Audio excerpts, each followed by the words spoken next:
Dar la bienvenida a ella a este programa que llamamos Licencia para Hablar. Bueno, y en este espacio que se llama La Primera Letra. A ver si nos escucha Camila. A ver, Camila, ¿cómo estás? Te escucho perfecto. Hola, Hola. Francisco, ¿cómo estás? Bien, Camila. Bienvenida a 97.1 y bien a San José Entre Ríos. Muchas gracias. Saludo a toda tu audiencia de parte de 13 Rosas. Bueno. Muy agradecidas estamos de tener este espacio cada 15 días para charlar. Bueno, hoy el tema es la mitad de la historia. Así titulamos el flyer hoy que estuvimos publicando nosotros en este espacio cada 15 días. La mitad de la historia. Y siempre nos sorprendemos con las historias o los puntos de vista que vamos charlando, bueno, a veces con las chicas. ¿Y qué te hace pensar ese título? A ver, ¿qué se te ocurre? La mitad de la historia, como que algo nos faltó contar. Exactamente, pero no como que la historia se contó hasta un punto y después aparecieron las mujeres a contarla, sino más bien que paralelamente a la historia que ha sido contada mayormente por varones, también la historia se ha producido por mujeres, ¿no? Por supuesto. Entonces, bueno, vamos a hacer un pequeño ejercicio para ver si la idea es que nosotros caigamos en la cuenta de que cuando hablamos de historia, cualquier historia, la de la civilización, la ciencia, la literatura, en fin, generalmente tenemos hombres protagonistas. Por ejemplo, piensa en figuras relevantes de la historia de la ciencia y tírame dos nombres. Perdóname, no te escuché bien. ¿Cómo me dijiste? ¿Piensa dos? Sí, dos figuras relevantes de la historia de la ciencia. Piensa y me tiras dos nombres, si se te ocurre. Y si dos nombres, tengo que ir a los hombres, ¿no? Voy a los hombres. Claro, científicos. Si se te ocurren mujeres, dime mujeres. Bueno, traté de pensar y ahí se me complicó, con dos mujeres de la ciencia. Claro, ese mismo ejercicio nos ha pasado a todos en todos los ámbitos. Sí, nosotros tenemos un montón de nombres fijados en la ciencia, en las artes, en la literatura, y cuando pensamos en eso, en mujeres haciendo esas actividades, ahí ya nos falla el registro mental. Así que no te culpo porque nos ha pasado a todos. Claro, traté de pensar nombres de mujeres para quedar bien, sinceramente te lo digo, no me salió ninguno. ¿No se te ocurrió ninguno? No se me ocurrió ninguno en el momento. Entonces, imagínate. Eso le ha pasado a todo el mundo, así que no es tu culpa. Nosotras dijimos, bueno, ¿cómo empezó todo esto?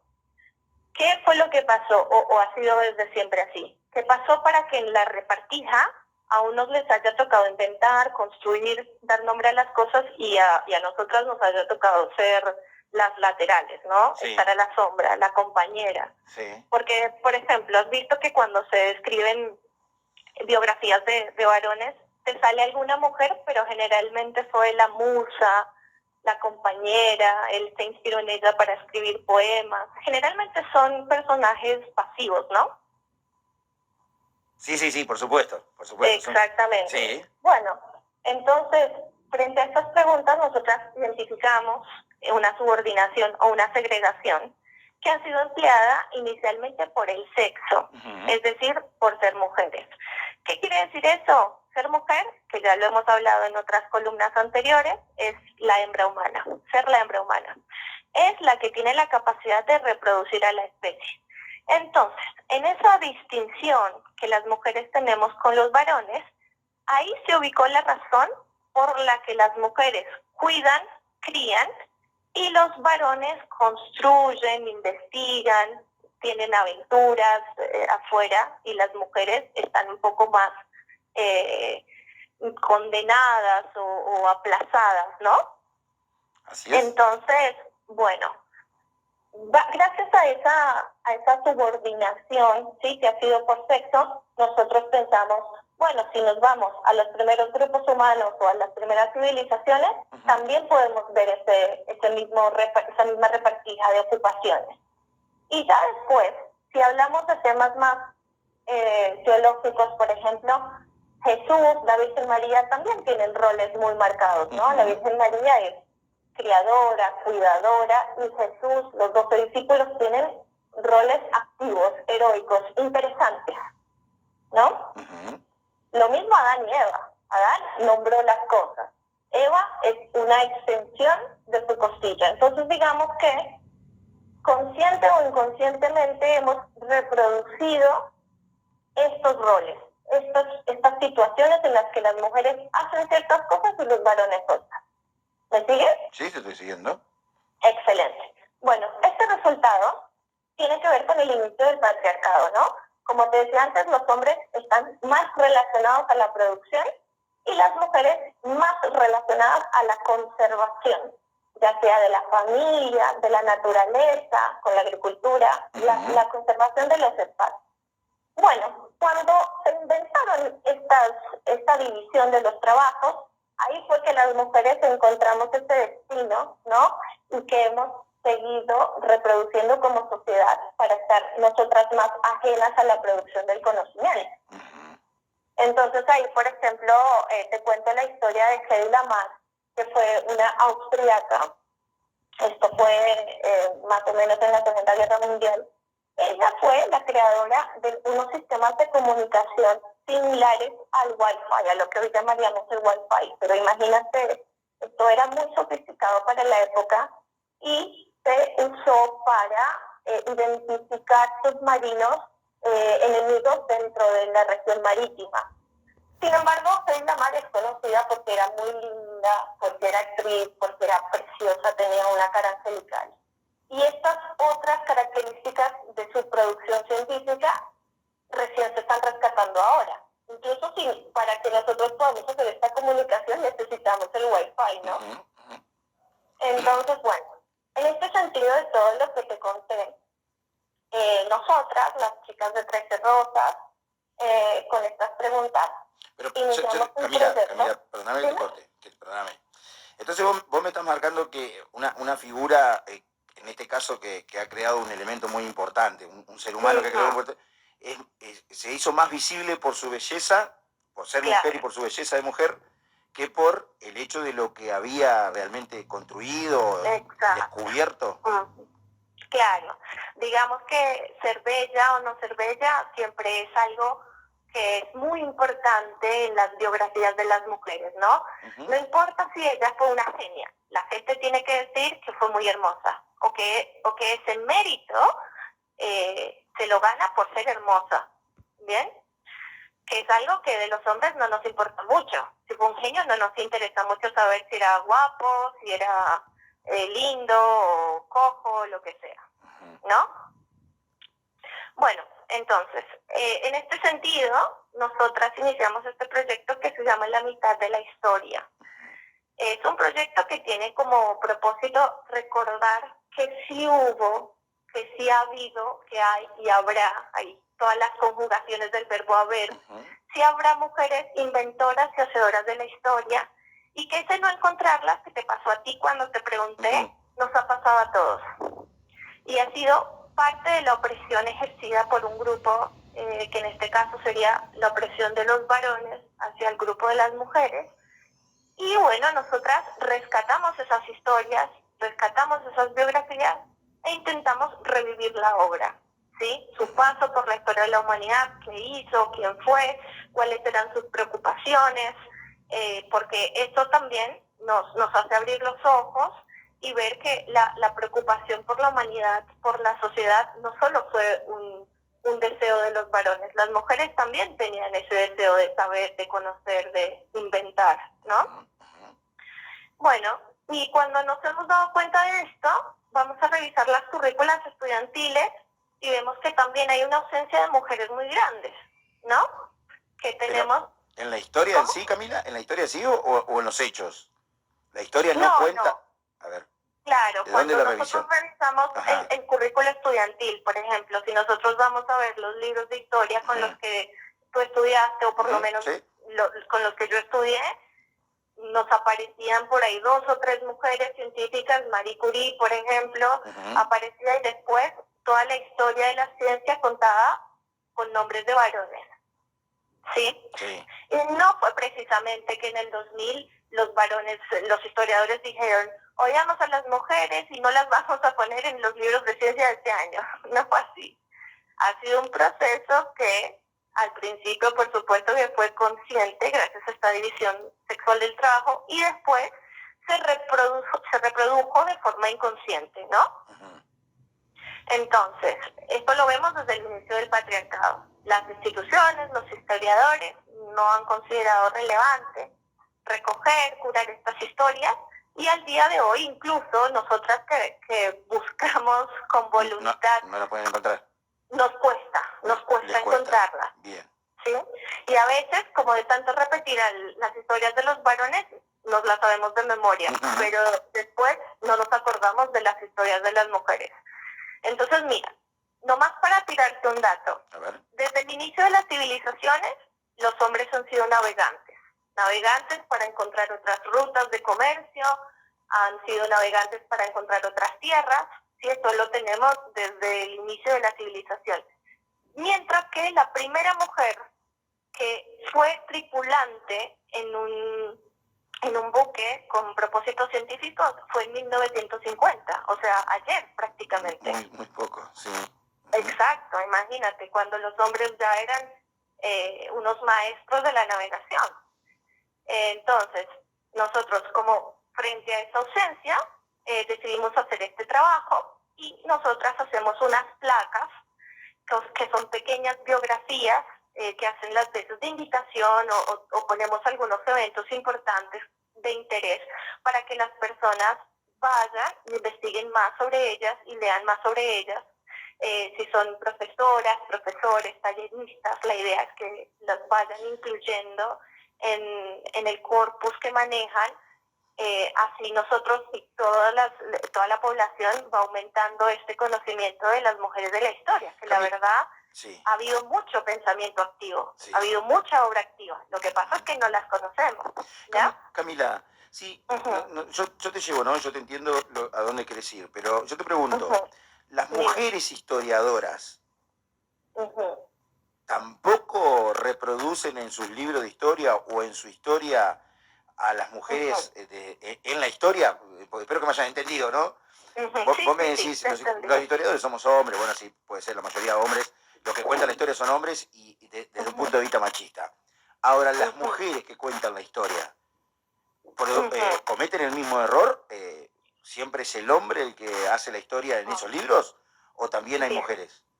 Bueno, para contestar esta pregunta tengo dos puntos que son importantes. Uno es que por supuesto que hay mujeres que también invisibilizan la historia de otras mujeres.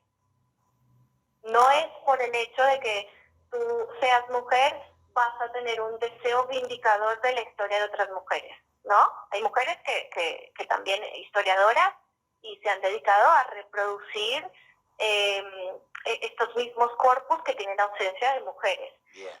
Y el otro punto que te quería mencionar es que la historia de las mujeres historiadoras es mucho más joven que la historia de los hombres historiadores. Acordate que no siempre las mujeres tuvieron acceso a ir a la universidad o a educarse. Generalmente esto fue un privilegio solo para algunas mujeres, mientras que los hombres ya estaban un poco más parejos en cuestiones de alfabetización, ¿no? Sí, bueno, yo me refería cuando las mujeres empezaron a escribir la historia también o formar parte de estos círculos. Bueno, generalmente la mayoría de mujeres cuando empezaron a ser parte de estos círculos, la gran mayoría sí tendían a hacer la reproducción de los varones, tendían a hacer la reproducción de contar la historia de los varones. Bien. Porque también, imagínate, los instrumentos de búsqueda no eran tan fáciles como los de ahora. Sí. Sí, los instrumentos de búsqueda eran un poco más precarios. O sea, tenías que ir a otro libro para poder estudiar y buscar historia también más allá de la historia de campo. Era muy complicado, o por lo menos muchísimo más complicado que ahora. Entonces, mira, por ejemplo, nosotros tenemos ahí, dentro de esta historia, que incluso hubo mujeres, ¿sí?, que se dedicaban a la literatura o eran militares, por ejemplo, y tenían que modificar su aspecto o tenían que publicar con nombres de varones. Para poder ser aceptadas dentro de círculos burgueses o dentro de círculos académicos. Entonces eso también te da una línea de entendimiento de que no era nada fácil. Sí, si a un hombre... El otro día hablábamos, Camila, con Dolores, perdón que yo vaya interrumpiendo, yo para ir hilando, ¿no?, todo lo que venimos haciendo. Hablamos con Camila de las mujeres de cierta nivel social, no sé si encararlo así, que sí tenían la posibilidad de, bueno, hablábamos en este caso, creo que el tema con Camila era todo lo que era la adopción, bueno, ahí estábamos con Camila, y con Dolores, si me estoy confundiendo, Sí. y hablaba de esto, de la diferencia entre las mujeres burguesas y las mujeres, la trabajadora, ¿no? La mujer trabajadora, Claro. que es a la que nos queremos referir siempre. Claro. En esos niveles también, esto pasaba también en esos niveles, había una cierta diferencia. Por supuesto, sí, por supuesto. Tenía un privilegio la mujer burguesa. Claro, sí, mira, nosotras dentro de esta gran investigación que hemos hecho, más o menos 1 año y medio llevamos con esta investigación, este proyecto, y lo que nosotras nos damos cuenta es que hay una subordinación y una opresión por cuestión de sexo, y después hay una segunda opresión por cuestión de clase. Pues, por supuesto, que imagínate esto, por ejemplo, los varones primero tenían acceso al voto, ¿no? Pero no cualquier varón, solamente los que tenían propiedades y los que eran letrados. Así que los pobres, los empleados, los trabajadores, los esclavos, por supuesto que no tenían derecho, ni las mujeres. Y después, cuando las mujeres lograron el voto, también solamente las mujeres que eran casadas y las que tenían propiedades por parte de su familia, o sea, las que eran herederas. Entonces, ¿ves? El factor clase es un factor muy importante en la historia. ¿Sí? ¿Me escuchas? Sí, yo te escucho fuerte, claro. Sí. Claro, eso te decía. El factor clase es muy importante. Entonces nosotras, por supuesto que al recuperar todo este gran archivo de mujeres, nuestro primer filtro, por supuesto, es que sean mujeres, y tenemos un segundo filtro, que es el filtro de clase. Pero por lo que veo, ¿no? Camila, pasa en todos los temas que están estudiando. Claro. En todos los temas pasa exactamente lo mismo. Es que mira, por ejemplo, Flora Tristán, que es fue una mujer muy interesante, yo se las recomiendo a todos, que incluso, bueno, Marx estaba bastante inspirado en ella, no específicamente porque fuera una musa, sino porque era muy inteligente en su lectura de la realidad social. Y ella decía que solamente los pueblos van a ser liberados cuando las mujeres sean liberadas, ¿sí? Porque vuelvo al ejemplo anterior, cuando los varones lograron votar, ¿sí? No era cualquier varón, tenía que ser un varón de la clase alta, tenía que ser un propietario. Entonces, este factor clase nos atraviesa a todos como clase trabajadora, ¿sí? Y sobre todo a las mujeres doblemente oprimidas por una cuestión de sexo y por un motivo de clase, ¿sí?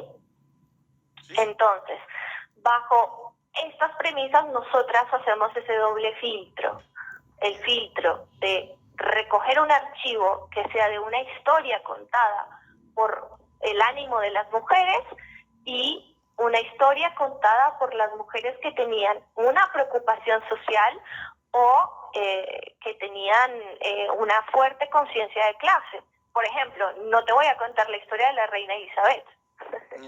No. ¿Vale? No voy a recoger la historia de una mujer que ha tenido una actitud bastante parasitaria en la sociedad y que efectivamente ni tiene ningún aporte social, ni científico, ni de ninguna manera. Bueno, pero es reconocida, ese parásito es reconocida por la mayoría de la sociedad, tanto hombres como mujeres, claro, en una sociedad como donde aceptan los reinados. Exactamente. Bueno, y que es muy importante la reina para los ingleses, pero también vas a preguntar, ¿es importante por qué? Solamente por ser reina. No hay una razón de peso porque sea importante, ¿me entiendes? Nosotras tenemos acá en todo este archivo un montón de mujeres que tienen o han tenido esa preocupación social y esa preocupación y ese ánimo de saber y aprender, igual que los varones, porque el deseo de saber es un deseo humano. El amor por saber es un sentimiento humano, no es un sentimiento masculino, un sentimiento solo varonil. No tiene sexo, no tiene. Claro, no tiene nada que ver. Entonces, bueno, nosotras hacemos estas placas y las publicamos el día del cumpleaños de cada una, ¿no? Hay, por Sí. supuesto, muchísimas que ya no están con nosotros, y las publicamos, bueno, en Twitter, Instagram, Facebook, y la verdad que más revisamos, más encontramos. Es increíble cómo la historia se ha contado solamente una parte, ¿sí? Solamente una parte. Cuando rascas un poquito, ves que ha sido una producción totalmente activa, totalmente, las mujeres han sido agentes del conocimiento de la ciencia y que han luchado muchísimo por quedar, por ejemplo, en la patente de un invento, por poder ejercer su profesión, que fue la historia de Cecilia Grierson acá en Argentina, por ejemplo, que fue obstetra y kinesióloga, y no podía ejercer como jefe de sala por ser mujer, solamente por eso. Mirá vos, qué dato. ¿Ves? Bueno, eso justo te iba a preguntar eso. ¿Qué nos podrías decir vos, Camila? ¿Qué, nos podría, qué mujer te llamó la atención? Que en la historia haya quedado tan oculta, podemos decir así, con todo lo que ha hecho por la sociedad, pero tanto en la Argentina como en el mundo, ¿no? ¿Tenés alguna así, de lo que estuvieron estudiando, alguna que vos digas, bueno, a ver, me llamó la atención, me parece bueno contarlo? ¿Cuál puede ser? Bien, bueno, vamos a decir algunas por época, ¿sí? Por ejemplo, tenemos de toda la antigüedad, todo el mundo, todos los currículums te hablan de Aristóteles, Sócrates, sí. Platón, ¿no? Sí. Siempre son los mismos. Dentro de esos diálogos platónicos nosotros podemos rescatar a Diótima, por ejemplo, podemos rescatar a Hiparquía, podemos rescatar a Aspasia de Mileto, que eran mujeres también, por supuesto, de la clase alta del momento, porque olvídate que las esclavas iban a poder pensar y poner sus palabras en un texto. Y vos dijiste algo muy claro, así estaban catalogadas no como mujeres, sino creo que como esclavas, ¿no? Claro, mira, Aristóteles tenía una definición, no por esto vamos a cancelar a Aristóteles, porque no se trata de eso, la historia hay que mirarla todo el tiempo y volver. Decía que las mujeres eran un hombre defectuoso, ¿sí? Como un hombre que venía dañado de fábrica. Entonces, nosotras entramos a revisar todos estos diálogos platónicos y esta historia y vemos a Diótima, a Aspasia de Mileto, a Hiparquía, por ejemplo, y podemos ver la riqueza también de lo que ellas tienen para contar, de esos inicios civilizatorios de lo que va a ser Occidente, ¿sí? Eso es muy interesante. También, por otro lado, recomiendo mucho acceder al diccionario de María Moliner y a su historia. Era una mujer incansable, de verdad, era incansable su manera de buscar y tratar de leer el mundo, muy interesante. Y ya la había mencionado antes, pero de verdad creo que vale mucho la pena, Flora Tristán. Ella era francesa, pero tenía ascendencia peruana, sí, era una pensadora socialista que vinculó de una forma muy clara y contundente la liberación de los pueblos con la liberación de las mujeres. Y esto, la verdad que es revolucionario. Y bueno, la verdad que también, gracias por este episodio y este espacio que nos das, porque así las personas que nos estén escuchando, que son talleristas o que son profesores, profesoras, ya saben que tienen un lugar, ¿sí? En Facebook, Instagram o Twitter, un lugar donde ir a buscar el otro pedazo de la historia que viene faltando en los currículos escolares. Muy buen dato, muy buen dato. Muy buen dato. Y le decimos a la gente que lo buscan en el Facebook de 13 Rosas, ¿no? Sí. En el Facebook de 13 Rosas, Instagram de 13 Rosas. Bien. La verdad que las placas son muy chiquititas, no es que te vamos a poner a leer toda la biografía, es muy chiquitita y si quedan con ganas, bueno, van y se leen toda la historia y así hacen conocer más la otra parte de la historia que queda faltando. La otra mitad. Exactamente. Bueno, le agradezco mucho. Gracias por todos los cada 15 días poder charlar con usted. La verdad que soy un agradecido y ojalá lo podamos seguir haciendo por mucho tiempo más, ¿eh? Bueno, Francisco, muchas gracias Por a favor. ti nuevamente y nos veremos, hablaremos Hablemos, en sí, otro sí. momento. Sí, sí. Le mando un gran abrazo a todas. Igual para ti. Ahí Hasta está. luego. Gracias, gracias.